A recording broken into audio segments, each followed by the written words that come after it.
Have a little resin bee stealing some wax off the front of our native hive. I think it's a Firetail. See if I can zoom in.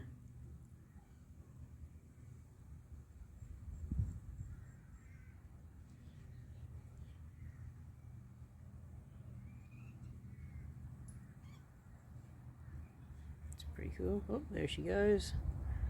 Oh, she might come back later. Might put some more wax on the front there for the bees anyway. I'll put some native bee wax on there instead of the honeybee wax.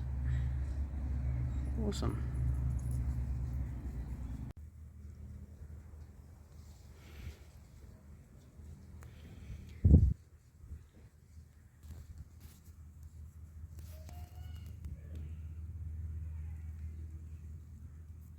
Pause that for a sec. Okay, so I put a little bit more native bee wax on there. I put a little tiny bit in the entrance, and I believe if you can almost see, there is one bee in the entrance. I don't know if that little resin bee is going to come back. Let's move back a bit. Oh yep, there's a little Firetail bee. She might land and take some more resin and some beeswax. I think she's on that other side around there.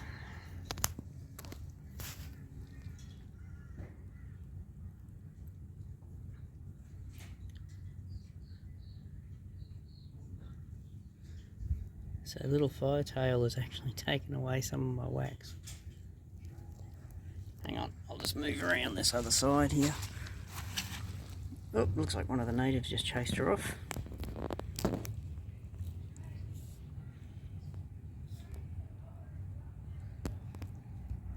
Pause for a sec. Okay, there she is, she's back again.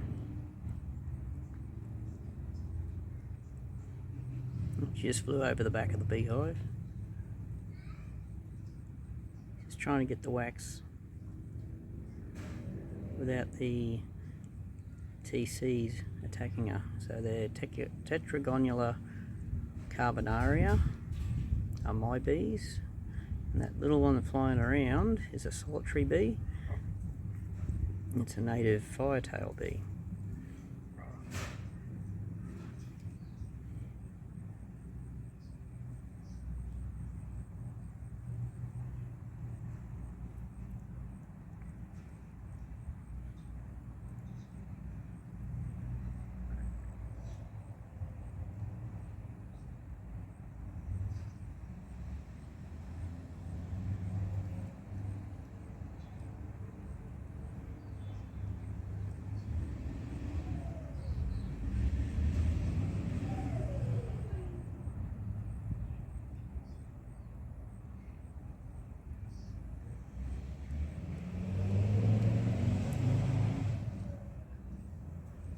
So they're all checking out the wax as well. So they'll very slowly start to take that and take it inside the hive. I probably shouldn't put it on the front of the hive so much because it does attract the resin bees, but at the same time they use a lot of it and it saves me opening the hive up all the time. And I don't mind helping out the occasional resin bee.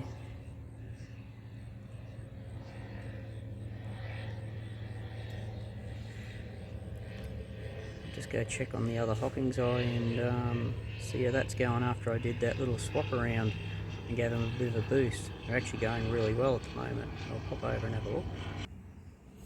So as we can see, this is the hive that wasn't doing very well, and by swapping the hive, because it was on the bottom, so I swapped the top and bottom, so that was the top hive. And now it's on the bottom. It's got plenty of bees coming and going. Some there with pollen going in, some with waste and rubbish going out, and also going out to collect more nectar and pollen. So we'll go back up here to the top, and I mean this one only had a few bees in 3 minutes. I think I just counted before, I did a 3-minute count and I was getting close to 126 bees in 3 minutes. That's a massive improvement. And the lower hive is still getting about 156 bees in 3 minutes. Most of my hives are that. I've got one of these Hockingsi hives that's only doing about 10 to 12, but that was the one that I split. It's on the other side of the yard.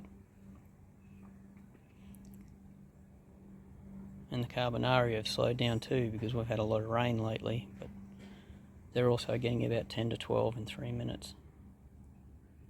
But, you know, all hives are bringing in nectar and they're all bringing in pollen, and they're taking waste out, which is good. If they're taking waste out, it means there's new ones being hatched and the empty cocoons are being dumped out. That one there had red pollen. It's got red pollen on its back legs. It goes in the tube there. Yeah, I've been seeing lots of white, yellow, red, even black pollen, brown pollen, but all different colours coming in today. So they're doing really, really well.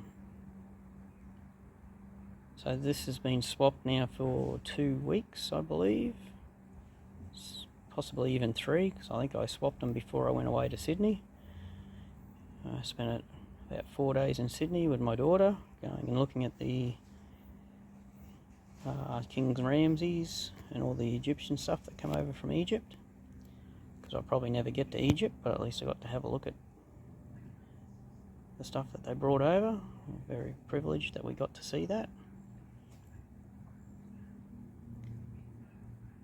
And yes, it is true they found honey in the Egyptian pyramids.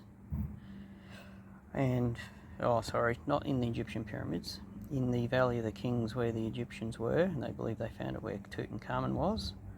And because they said it was more than 3 to 5,000 years old. But what you also have to remember is that was inside containers that were sealed. You've got to remember that. Honey will go off if it's not in a sealed container. There was also honey residue found. So not necessarily just honey itself, but honey residue, and it was still okay. So it was obviously in a sealed tomb and they were in sealed containers. So it does last a long time. It is the most precious food we have in the world. If you really want to support honey and farmers, buy at your local markets, buy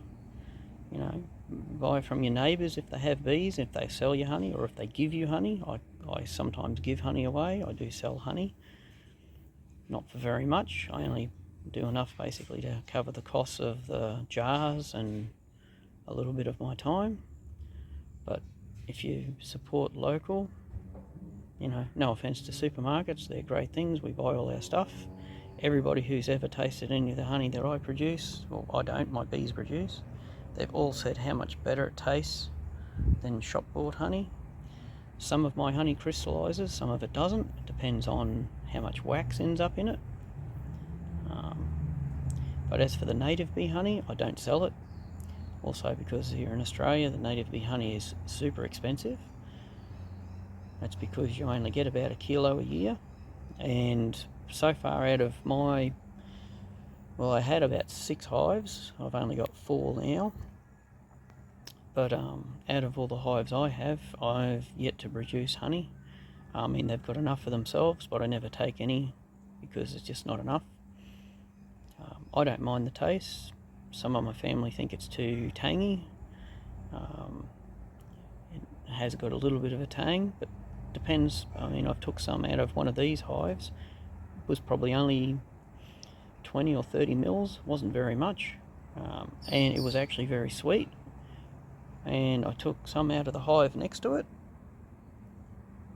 and it was quite tangy. But like I said, I don't normally take it. It's only if I'm doing a split and there happens to be a bit of honey there and it's spilt, or I've you know, broken some honey pots, so I drained that little bit out before I put the hive back together. Yeah, we don't tend to you know, sell the honey or collect it. We just leave it for the bees. They're great little pollinators. But yeah, I don't mind trying it every now and then. I put extra wax there on the front, as I said before. It's the bees will come out and use it as they need it, and I'll take it inside. Some people probably complain because, as I showed before, there's a resin bee on the front of one of my hives stealing that wax, but you know, that's alright. They're still native bees. I'm yet to see a honeybee come and steal anything. I have had honeybees try and get in these hives, but that hasn't happened for a long time. Probably realise the entrance is too small for them, and the bees won't let them in anyway. Anyway, it's just starting to sprinkle and rain, so I'm going to call it quits and get back inside. But yeah, I hope you enjoyed this little video, a little update, and we'll catch up with you next time. Bye for now.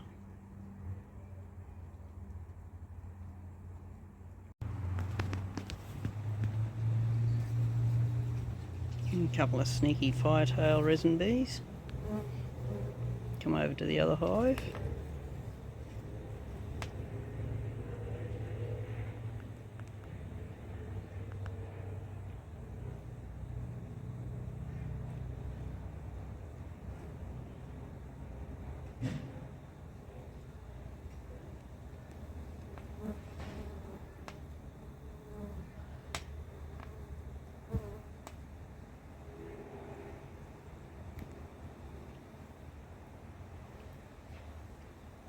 They're stealing the native bee wax I put out. Alright, the girls will sort them out if they get too close to the entrance.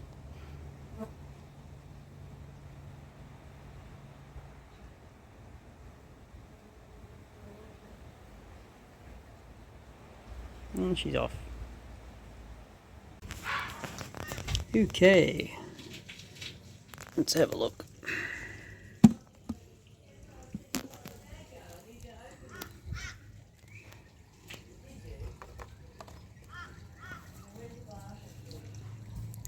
So this is the hive I split, the bottom half, and put new top and honey section on. And they've already filled that all with structure in the second section, or starting to. So this is at Mum's place. So I'll just put this clear panel back on. If they stop buzzing me in my ears. Okay, so as you can see, the clear panel, they've actually, which is a separation between the hive and the honey section, they've actually blocked this off, although I've broken it. So I'll put the lid back on, which is also the honey section, which has nothing in it. I will just pop this back on in just a sec. Okay, lid's back on. Let's put the camera down. I don't know if you can see that up there. Haven't got a very good view of that, but we put a tube on the front so that it sit there with the bees running around. I'll just put this clamp back on.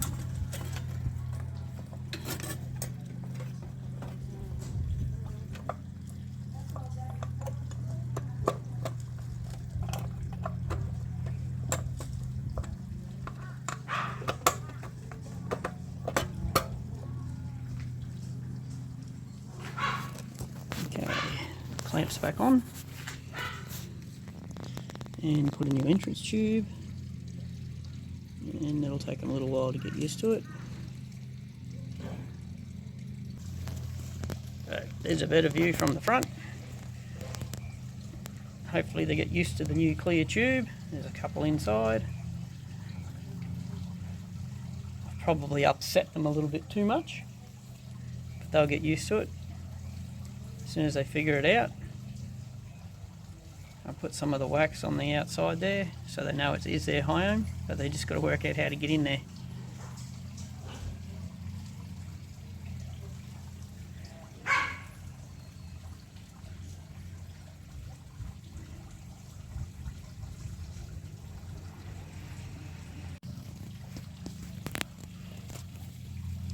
They certainly didn't like me changing the entrance tube, but I've done this to my other ones. It stops forage fly getting in, so we'll see what happens. And they'll work it out. Oh, Mum's coming, I'll stop recording.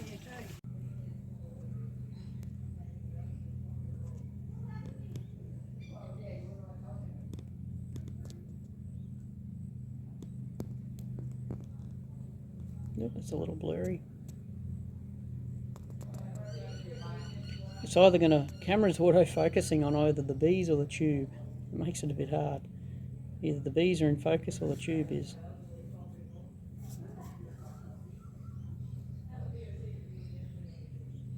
Come on girls, find a new entrance. It's just blurry.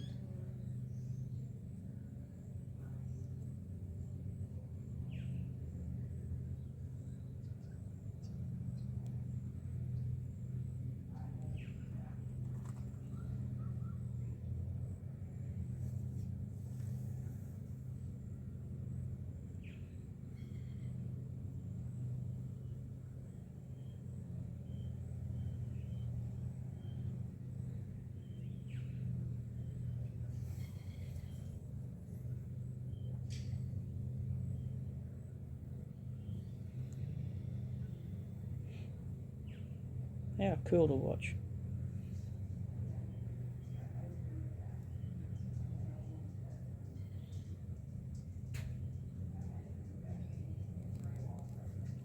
I got one on my thumb. It's running on the back of my phone. Get off me. Go and enjoy. Go jump in the beehive with all your friends.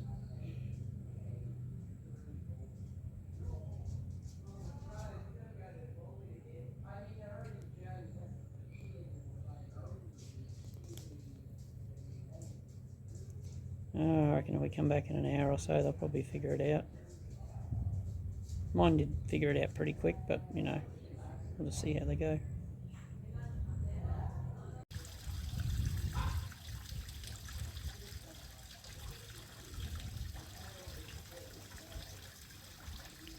I've got to be in the tube now. I think they're starting to work it out. It's taken them a little while, but that's all good.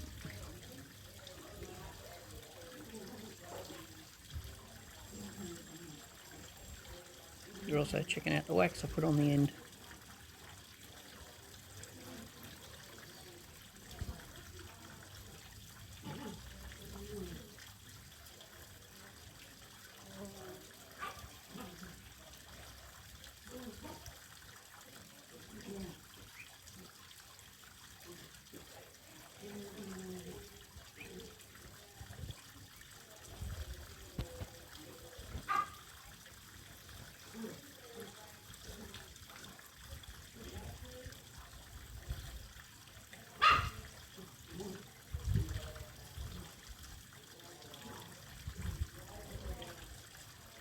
There's one coming out.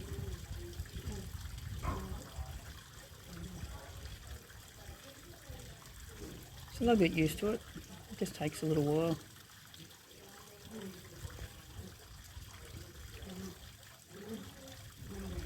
So apparently the clear tube, as I've said before, it stops the forage fly. The forage fly can't see the tube. Bees work it out, walk around on it, they go in and out, whereas the forage fly can't land on the tube because it can't see it. Apparently. I don't know how true that is. Or it could be just because it's a long tube, they don't want to fly down in there.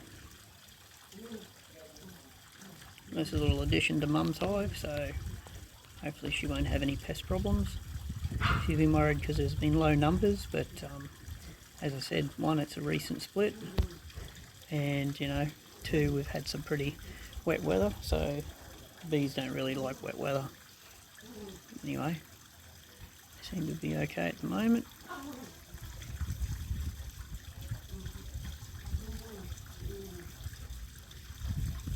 All good. Thanks for watching, and I'll catch up with you next time.